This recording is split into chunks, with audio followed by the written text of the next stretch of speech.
الرحمن الرحیم.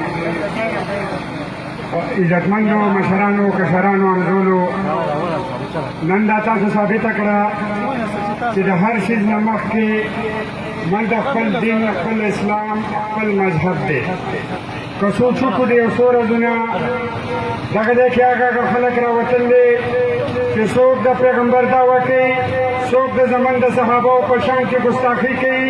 نن زه د دې ټاپوټ د خاورې نه دا پیغام واضحه کړو چې من خپله بېعزتي برداشت، خپل ځان ته کنځل برداشت، خپل ځان منتې ګزار برداشت، خو خپل د دین، خپل د اسلام، خپل د صحابو په شان کې ګستاخي نه برداشت، نه برداشت، نه برداشت.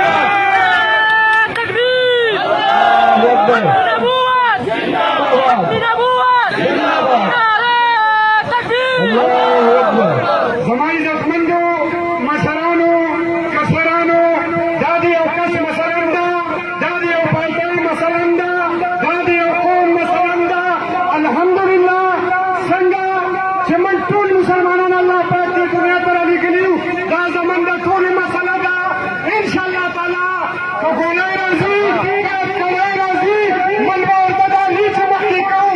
موږ خپل د اسلام، خپل د مذهب، خپله دفاع چې کومه ده، انشاءالله تعالی موږ به په دې مټه منتې کوو. که نور څه قسم قرباني راځي، علما زما د سر تاج دی، مریان زما د